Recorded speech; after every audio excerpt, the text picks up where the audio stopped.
నమస్తే అని కోసుకున్నారు. కూటమికి సంబంధించిన ఎమ్మెల్యేలకి చంద్రబాబు నాయుడు గారు అంటే ప్రభుత్వం తరఫున మీరు సరి చేసుకోండి అనేటువంటి విధంగా నోటీసులు ఇవ్వటం చంద్రబాబు నాయుడు గారు దిగజారుతనం అవుతుంది అనేటువంటి విధంగా ప్రతిపక్షాలు మాట్లాడుతున్నాయి.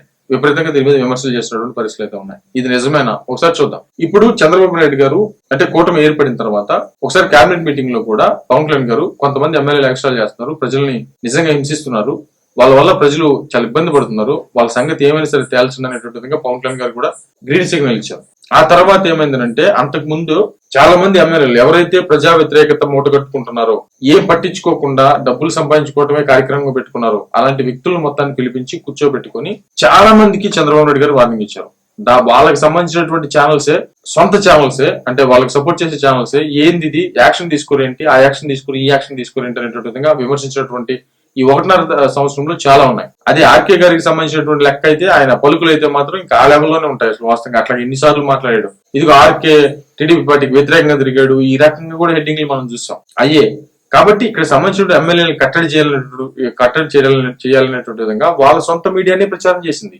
ఇది వాస్తవం కదా. కాబట్టి అట్లాంటి ఎమ్మెల్యేలకి చివరికి అన్ని చెప్పైపోయిన తర్వాత నోటీసులు వెళ్ళాయి. వీళ్ళు ఏమంటారంటే ఇలా బహిరంగంగా నోటీసులు ఇవ్వటం వల్ల వాళ్ళ పార్టీ అంతర్గత విధానాలు ఎలా అవుతాయండి? పార్టీకి సంబంధించి ప్రజల దృష్టిలో ఉన్నటువంటి ప్రజలకి నష్టపరిచేటువంటి వ్యక్తులు, ప్రజలను ఇబ్బంది పెట్టే వ్యక్తులు వాళ్ళు ఎవరైనా సరే, సొంత పార్టీ వాళ్ళైనా సరే ఉపేక్షించమనేటువంటి సిగ్నల్స్ ఇవ్వకపోతే మిగతా వాళ్ళకి భయం ఎలా ఉంటుందనండి? ఇప్పుడు వైసీపీ పార్టీ గత హయాంలో ఉన్నప్పుడు బూతులు తిట్టినా యాక్సెప్ట్, అది ప్రతిపక్ష నాయకుడు ఇంటి మీదకి వెళ్ళినా యాక్సెప్ట్, లేకపోతే ఏ రకంగా మాట్లాడి ఎంత పచ్చిగా మాట్లాడినా యాక్సెప్ట్, చివరికి డోర్ డెలివరీ చేసినా యాక్సెప్ట్, లేకపోతే ఇంకా అనేక రకాలైనటువంటి భయంకరమైన విధానాలు చేసినా ఏ రోజు కూడా నాయకుల మీద సీరియస్ గా వార్నింగ్ ఇచ్చటమో లేకపోతే మాట్లాడటం లేదు. కానీ ఒక రకంగా చెప్పాలంటే ప్రజలు ఇచ్చిన తీర్పు చూడండి ఎలా ఉంది, ఎంత భయంకరంగా ఉంది. కాబట్టి ఒక పార్టీ కష్టపడి ఒక కూటమి ఏర్పడి బిల్డ్ చేసుకుని వచ్చినప్పుడు ఖచ్చితంగా దాంట్లో ఏమైనా ఎక్స్ట్రాలు చేసి పార్టీకి నష్టం చేస్తున్నారంటే మాట్లాడకుండా ఎలా ఉంటారు? మాట్లాడారు, అందరితో మాట్లాడారు, పర్సనల్ గా మాట్లాడారు,